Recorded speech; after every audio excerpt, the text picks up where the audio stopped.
what Tom, the border czar, has done. I've said it over and over again. We need to control our borders and not allow people to come into the country, gang members come into the country, people who are here to commit crime. I think what we've witnessed the border czar has done, we have seen a substantial decrease in that flow. Yes, that is New York City Democrat Mayor Eric Adams, who yesterday spent time with Donald Trump's border czar, Tom Homan, and he's suddenly starting to sound like a normal person.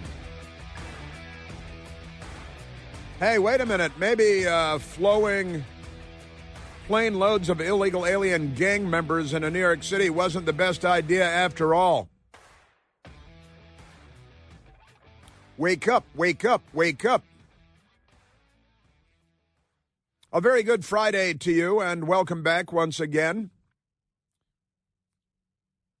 We can be reached at 888-630-9625.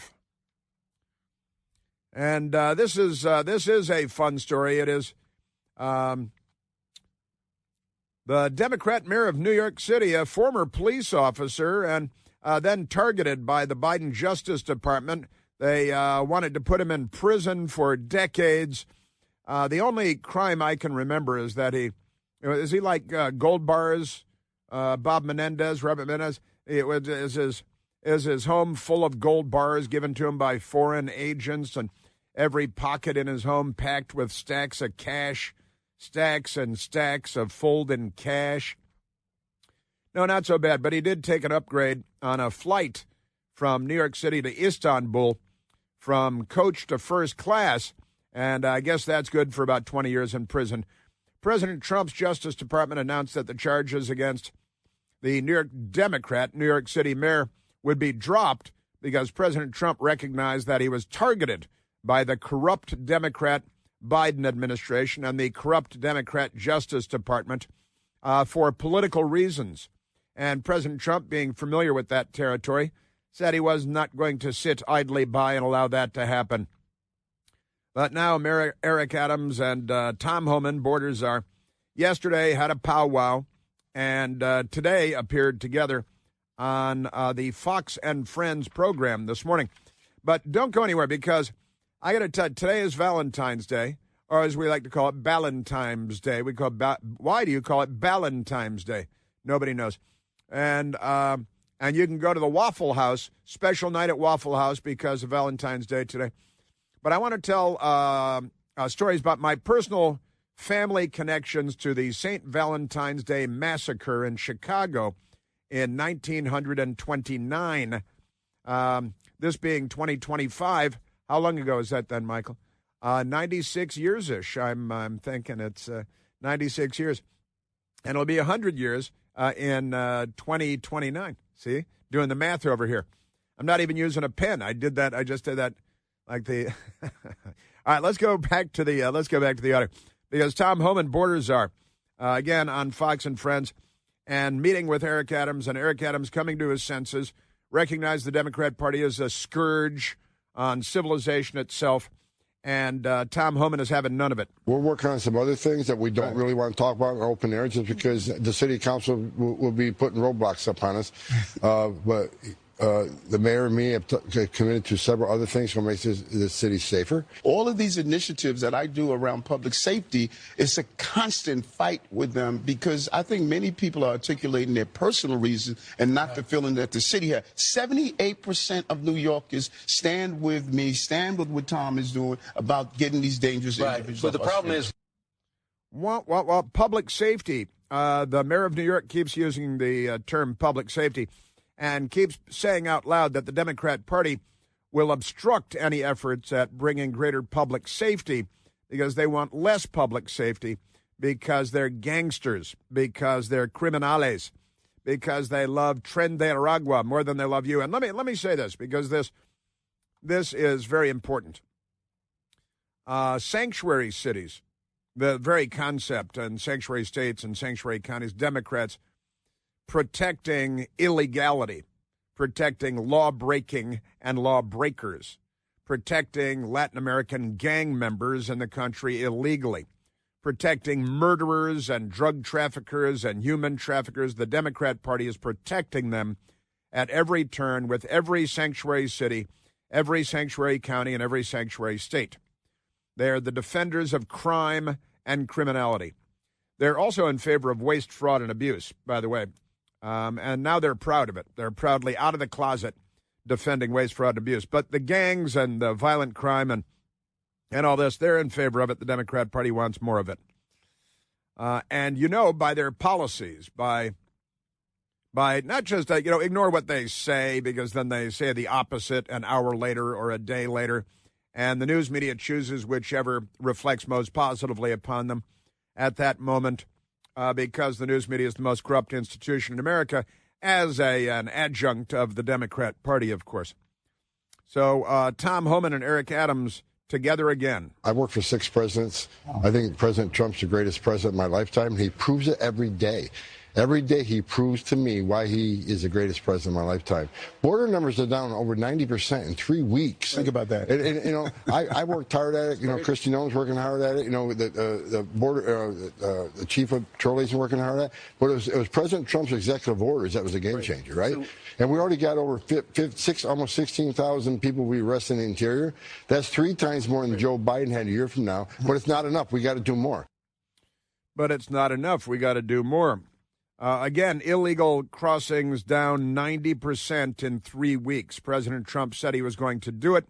The Democrat Party is a gang of criminals promoting other gangs of criminals, from the Sinaloa cartel to the Medellin cartel to Venezuela's Tren de Aragua and Salvador's MS-13. And they love crime and drug trafficking because they think they're open-minded. And what they really want is cheap labor, just like the old days of the plantations and the bullwhips. And our last caller was talking about the Mapplethorpe bullwhip reference, which might be pretty obscure at this point, but, profoundly offensive and grotesque at the same time. Tom Homan. When you get border czar. When you get 90% less people coming across the border, how many women aren't being raped by the cartels? How many children aren't drowning? How many women and children aren't being sex trafficked in this country? President Trump's a game changer. And every day, I'll say it 100 times, every day he proves to me why he's the greatest president of my lifetime. Greatest president of my lifetime. Tom Homan likes President Trump. There's no doubt about it. That is a fact check. Now, let me share a couple of stories with you, because I was texting back and forth with my friend Brian Doherty this morning, and he sent me a thing. Hey, it's Valentine's Day, and yeah, it's Valentine's Day. I actually knew that this time. Might not every time, but I did know it this time. And Valentine's Day, and that means it's the anniversary of the St. Valentine's Day Massacre of 1929 in Chicago, when 7 gangsters were gunned down.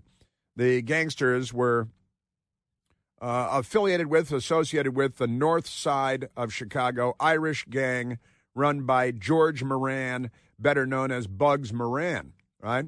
His friends didn't call him Bugs. His friends called him George, right?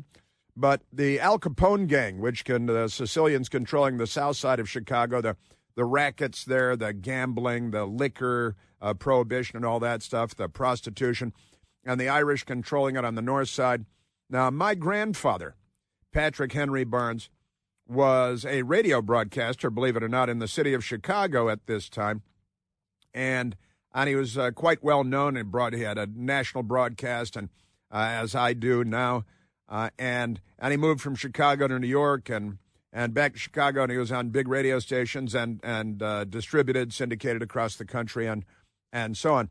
Now, being an Irish Catholic guy himself from Western Pennsylvania, my grandfather, Patrick Henry Barnes, he and my mother was just barely born, but living there in Chicago with my grandmother, Eleanor Gilmore Barnes, and my grandfather being on the radio was a well-known person, and he was a well-known Irish person. And he, through one manner or another, became acquainted with Bugs Moran. And Bugs Moran, I heard stories from my mother when I was a kid, and I actually lived with my grandfather when I was a young child. After our father died, we moved in with my mother's parents, and that means my grandfather, Patrick Henry Barnes. And he was a World War I veteran, Purple Heart, and all that good stuff. And turned out he was a friend of Bugs Moran's. They were Irish Catholic guys. They were living on the north side of Chicago. My grandfather, well known as a radio broadcaster. Bugs Moran, well known as a gangster. And they were friends. And my mother told stories as a child. Bugs and some of the boys would come over to their apartment on Sheridan Road, high up in a building, and I'll explain some of that in a minute. But Bugs Moran and a couple of his guys would come over to their apartment, and they would bring a wooden barrel, and my mother, as a little girl, would roll the barrel up the hallway into the living room, and everybody would cheer, "Hey, Bugs is here, and the liquor's here," and all this good stuff, right? And it turned out that Al Capone didn't like what my grandfather, Pat Barnes, was broadcasting in Chicago at the time. And Al Capone promised to kill my grandfather, and over a period of time, he promised to kill my mother, my little girl. And it got pretty ugly. There a couple of measures had to be taken. They did move to the 10th floor of an apartment building on Sheridan Road and put steel bars on the outside of the windows on the 10th floor in Chicago because Al Capone's guys had promised to kill my grandfather and my mother as a little girl. Tough times, tough guys, right? And so that's kind of an interesting little aside. And then the St. Valentine's Day Massacre happened, as you might imagine, on St. Valentine's Day, February 14th in 1929 in Chicago on the north side, when a group of men, some at least dressed like Chicago police officers, staked out a garage, like a car garage on the north side of Chicago, and they waited and waited until they saw somebody that they thought was Bugs Moran arrive at the garage, and he wore a very distinctive hat. And they thought, well, that's him. Look at the hat. So then the bad guys went into the garage, and they had machine guns, and they mowed down 7 guys, gunned down 7 guys, and killed them all. St. Valentine's Day Massacre. Now it's any Saturday night in Chicago. And when that happened, my grandmother, Eleanor Gilmore Barnes, she was driving by in her automobile. And she was 29 years old. And driving by in her automobile and just happened to be, lived in the neighborhood, and here come the bodies with sheets over them on stretchers coming out of the garage. And my grandmother saw this and was, watching, looking at it, and she got pulled over by the cops. Cop on foot pulled her over and gave her a ticket for slowing. Gave my grandmother a ticket. She was gaping at the bodies coming out, and she was pulled over grabbed by the cops. I believe the Chicago cop was on foot, and gave my grandmother a ticket. I wish we still had that. That'd be a fun relic. And gave her a ticket. They always said for slowing. Now it'd be called impeding traffic, right? But she was ticketed for slowing. And then she found out later, oh, no, they were trying to kill Bugs Moran. It wasn't Bugs Moran who arrived, so they didn't kill Bugs Moran. But they killed 7 other guys that were part of Bugs Moran's gang. And my grandmother got a ticket for slowing while she was going by. My grandfather was a friend of Bugs Moran's, and Bugs Moran later went to prison, kind of ended up a deadbeat gangster and all that stuff. But a wild story. And it turned out that while Al Capone was threatening to kill my mother, Bugs would send a couple of guys by in the morning to pick up my mother and drive her to school and hang out at school with her outside her classroom door. And when my mother told me when I was a kid, that she'd go out to the playground at school and be throwing a ball back and forth and playing on the playground with these 2 guys in trench coats with hats. And they were packing heat, and they were Bugs Moran's guys. And then they bring her home at the end of the day. And this went on for a period of time until apparently the threat subsided. Also, Bugs Moran's guys down at Joliet at the penitentiary sent my grandfather a cane. He always carried a walking stick, even though he was didn't need a walking stick. He just carried it because it was, tough times. And they sent him it was a steel rod with washers from top to bottom and then lathed to be tapered and wrapped in leather and capped, and they sent him, Bugs guys at Joliet sent him this nice steel rod of a walking stick and said, understand you carry a walking stick. You might like this. So they sent him this nice thing. Wah, wah, wah. That's my St. Valentine's Day family story. That this country was built on hard work, am I right?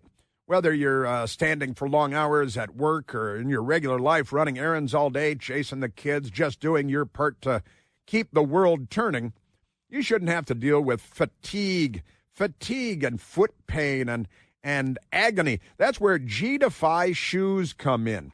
G-Defy shoes built with patented VersaShock technology. The FTC, the Federal Trade Commission, has authorized G-Defy to tell you that these shoes will help to relieve minor occasional pain associated with walking, running, and prolonged standing. G-Defy shoes help to absorb harmful shock, align your body, improve your biomechanics, and return energy with every step that you take. My best girl and I, they sent us G-Defy shoes. We walk around the city. Your arches feel better when you're done hiking than they felt before you were hiking. And right now, you can get 50% off your order of $120 or more by texting Chris, that's my name, to 91888. Or you can go to Al Gore's Amazing Internet to gdefy.com, GDEFY.com. Use the code Chris, and you're going to get 50% off. Or text Chris to 91888. With G-Defy's 60-day risk-free trial, you've got nothing to lose. Message and data rates apply. Yeah, Chicago, a little Chicago history. Kind of fun. I wish we had the ticket that my grandmother got, but we don't. Yeah, and again, now 7 were killed in this terrible event, and now in Chicago, well, a very, very different set of numbers. 7 people got killed on a weekend there. It's not even national news. Chris here with a list of things that none of us should trust. The Washington Post, the New York Times, anything on CNN. Here's a list of things that I do trust. The Washington Times. Support real journalism for just $1 a week at washingtontimes.com/Chris. There was another Chicago gangster named, another Irish Catholic gangster named Dean O'Banion. And another family story, my stepfather, Bill Plante, his uncle, an Irish Catholic guy in the north side of Chicago, spent the evening with Dean O'Banion, well-known Irish gangster in Chicago.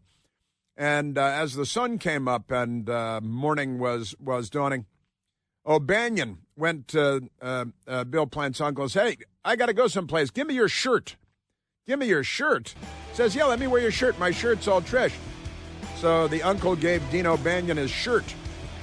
Dean O'Banion left where they were hanging out together, went to his flower shop where he was gunned down wearing the uncle's shirt. He never got the shirt back.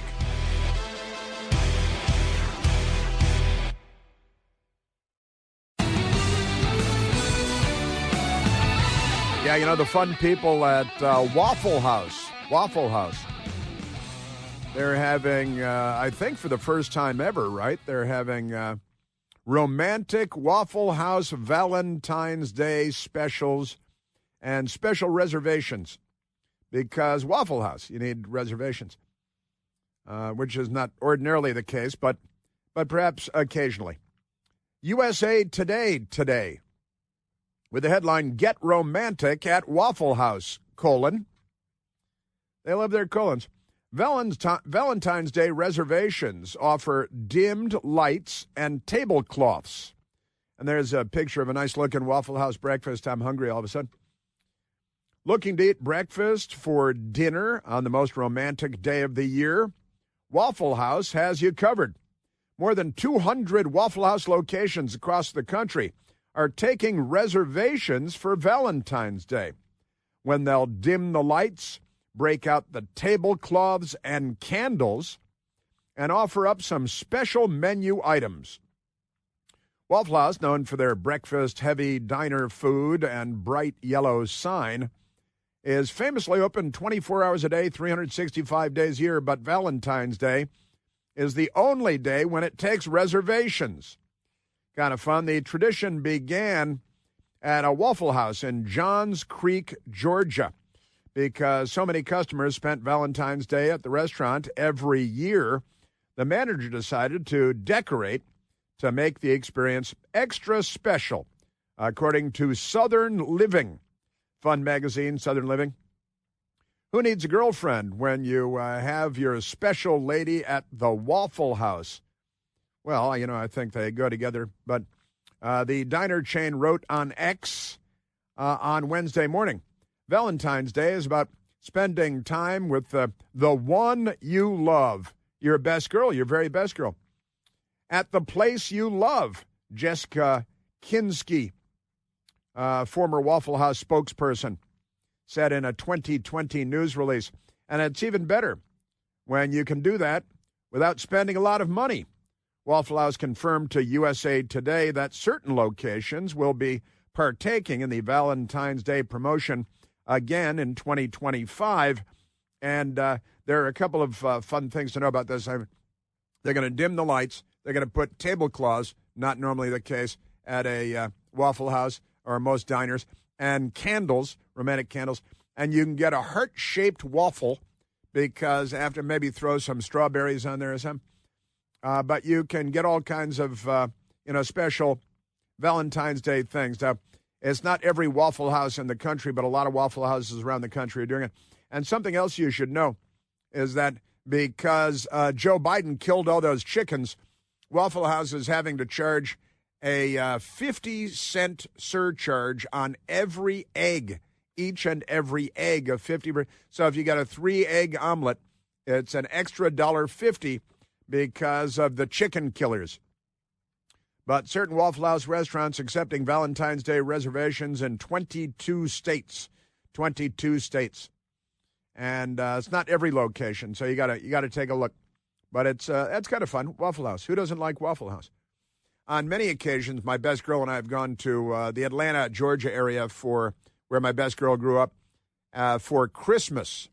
And our brother-in-law, Tim, former Army attack helicopter pilot, likes to take the whole family out to Waffle House for breakfast on Christmas morning. And then he likes to give a $100 tip. It's his Christmas tradition to the nice waitress lady at the Waffle House, which is kind of fun, I've got to say. Yes, sir. So, you got the Waffle in Chicago. You got the Valentine's Day Massacre in 1929, 7 people killed. And then Waffle House, you got a special Waffle House dinner going, which is kind of fun, I've got to say. Kind of fun. And now in Chicago, honestly, things have gotten kind of out of control, I think. The gangsters, they killed a bunch of people back in the 1920s and the 1930s, and did a little bit of research and going back and forth, as I said with my friend Brian this morning. And during the height of the gang wars between the Irish North Side, Bugs Moran gang, the Sicilian South Side, Al Capone gang, there was a year where 64 gangland murders. 64 gangland murders, and that's a big deal. Last year in Chicago, 573 people were murdered. 573 people were murdered in Chicago. Isn't that amazing? Womp, womp, womp. And in 2024, bad, not good. But in 1924, authorities counted 16 gang-related murders. 16 gang-related murders. And that kind of killing continued until 1929, reaching a high of 64 in 1929 gang-related murders. And that's kind of a big deal. But last year there were 573 murders in Chicago, and it's not even news. They don't make movies about it. They don't even do news stories about it. Isn't that amazing? You know why? Democrats. That's right. 'Cause everybody knew. I could tell everybody knew out there. The answer is Democrats. That explains the whole thing. Womp, womp, womp. Okay, let's get to other stuff because there's lots and lots of other stuff. But happy Valentine's Day, everyone. Happy Valentine's Day. Yeah, it's too bad that garage on the north side of Chicago is no longer there because it would be it's a historic building. It was a big deal then. Big deal. Speaking of communist China, and who isn't? Get a load of this, Barack Obama said electing him would mark the moment where the rise of the oceans began to slow, because they're going to start charging us more for everything. That's what these guys are doing. They love to charge more for everything and make sure everybody has to pay more. And then they create slush funds of billions of taxpayer dollars for green energy projects and spread them around to their friends. This was the moment when the rise of the oceans began to slow and our planet began to heal. This was the moment. He's got some kind of ego, doesn't he? Pretty amazing ego. He posted a Valentine's Day tweet. Barack Obama did, with Big Mike. Here he is, and it's a picture of him and Big Mike, and her head is bigger than his shoulders are bigger than his. And Barack Obama wrote on X, 32 years together, and you still take my breath away. Usually by punching him right in the middle of the chest, though. And sometimes when he's sleeping, she jumps on him in the bed, and that takes his breath away, too. Yeah, 32 years together, and you still take my breath away because of those punches to the chest. Happy Valentine's Day, he says. And they got a picture, and Big Mike has got kind of a half smile. And the first tweet in response from News That Matters, thank you, sir. Thank you for inspiring Donald Trump to run. Remember when at the White House Correspondents' Dinner, Donald Trump was a guest, and Barack Obama insulted Citizen Trump again and again at the White House Correspondents' Dinner, and Donald Trump said, oh, yeah? And here he is in his second non-consecutive term as President of the United States in the White House, undoing as much of the damage as he can that Obama and his vice president, Joe Biden, have committed, perpetrated. But he's going to slow the rise of the oceans, right? Now, here's a story out of the Associated Press out of communist China. New coal power plant projects in China hit the highest level in nearly 10 years, report says. And the Associated Press, writing out of Beijing, China, China's power industry began construction on nearly 100 gigawatts of new coal-powered, coal-burning plant capacity last year, the most in nearly a decade. The report from two clean energy groups said on Thursday. So the Chinese are going right ahead, full bore. And they're the number one polluter when it comes to CO2, which is supposed to be making the oceans rise and killing the planet and all that stuff. The development raises concerns about the ability of the world's largest carbon dioxide emitter to meet its climate goals. It doesn't have climate goals. And threatens to undercut China's massive expansion in solar and wind power. No, it doesn't. They sell all that stuff to chumps in the West, to the United States, because the most inefficient form of energy known to man. Also, there were articles recently that China they've got cities they built with tall buildings filled with hackers, and all they do is hack the United States 24 hours a day, building after building after building. And there were articles a couple of weeks ago that China could turn off the electricity in the United States anytime they want, that they've hacked into our power grid, and they could just flip a switch from China and shut down the East Coast power grid, shut down New York City, shut down Washington, D.C., because that's what they do. They're communists and all that, Yeah, so it raises a concern the world's largest emitter of carbon dioxide might not meet its climate goals. The Associated Press is joking here. That's how everybody was laughing in the newsroom. Hey, look what I wrote. They might not meet their climate goals. And they all laugh. They're slapping their legs and having a good time.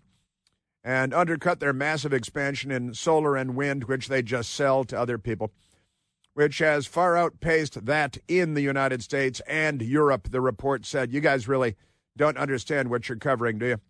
Instead of replacing coal, clean energy is being layered on top of an entrenched reliance on fossil fuels. It said, you guys are missing the point. They don't care about human life or the planet or any of that. So they're not environmentalists. They're slavers, right? They are slavery in the 21st century. The report is part of a review of China's coal products done every 6 months by the Europe-based Center for Research on Energy and Clean Air and the U.S.-based Global Energy Monitor. You guys are clueless. Construction began on 94.5 gigawatts. Is that like Back to the Future? I think they called them gigawatts there, but these are gigawatts because that's what they're actually called. Of coal power plant capacity in 2024, 94.5 gigawatts of coal-powered plant capacity, more than any other year since 2015. So that's pretty good. And work resumed on 3.3 gigawatts of suspended projects. Oh, speaking of which, speaking of communists, did you see that the communists in Russia, they apparently hit the nuclear power plant at Chernobyl? Have you seen this? That's in Ukraine.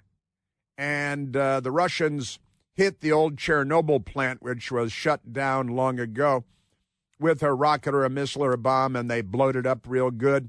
And now they're saying, well, this could lead to another radioactive leak, another radiation leak, because that's what the Russians do. That's what communists do. They love that kind of stuff, don't they? Wah, wah, wah. But when they blow it up, that's okay, because commies. And the commies over here, they're making more coal-burning plants. But never mind that.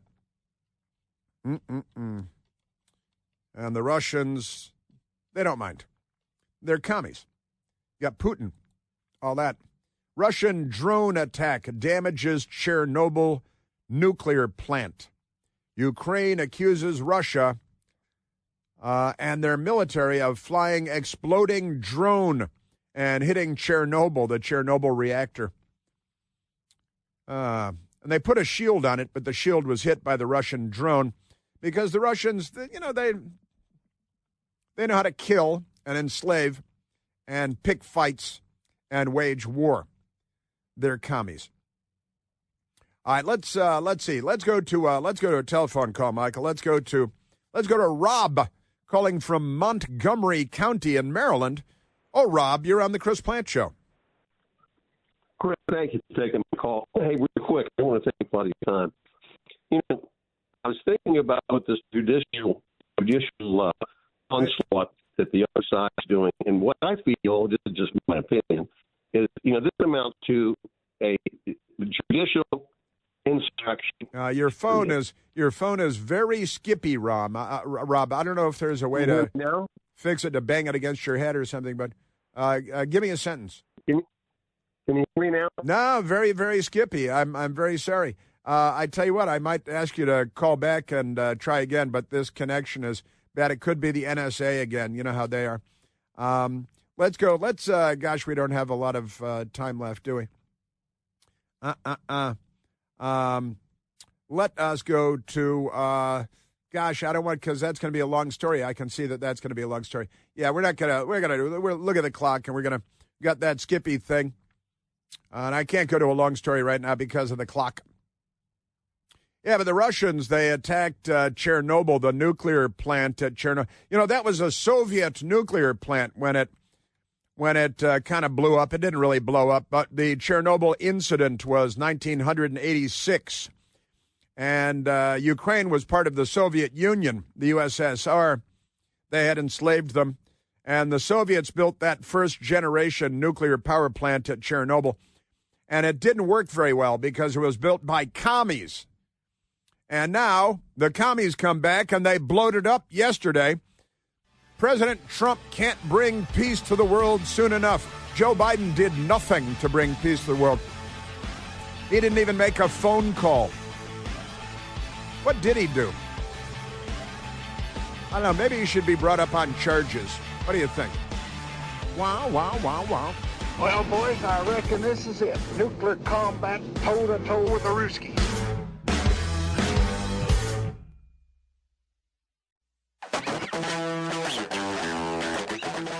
All right, I tell you what. Now let's go. Hey, wait a minute.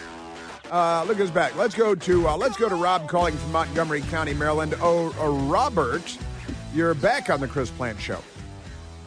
Chris, thanks. I hope it's not scratchy this time, is it? No, I think you're okay this time. Fire I away. hope we're all okay. Yeah. I'll try to make this fast. All this judicial chicanery and whatnot, in my view, this amounts to a judicial insurrection. Mm-hmm. Mm-hmm. But and along the same point, the one thing I disagree with this government reduction is these people that didn't get any notice. I do kind of, disagree. They should have, I think, in some cases, I think that they should have done that. I think that's appropriate. But I think they just want to make sure that nothing's going to get destroyed or deleted or any of those things. I've been an insurance agent since 1984, and the mayor of Gaithersburg, Maryland, Ed Bohr, was my district manager, okay? And he had a favorite phrase that I'll never forget as long as I live. And he said, the president can decree, but the clerk can mess up using another word. Uh-huh. Uh-huh. And they've made a real good mess of it. What do you call it? The vast wasteland of useful idiots that have been, exercising all this financial disaster that they put us into, I guess. That's all I wanted to make some points on. Well, those are good points. I know I got to. No, that's great. And technology is still funny every now and then. Look, Mark Zuckerberg of Meta announced a couple of days ago that he is going to reduce his workforce by about 5%.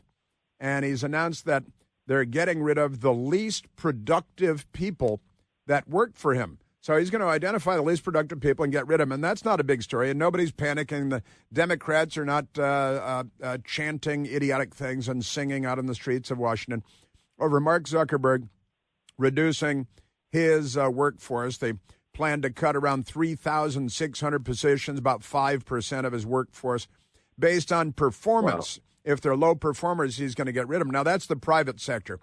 God forbid the government would act like the private sector, right?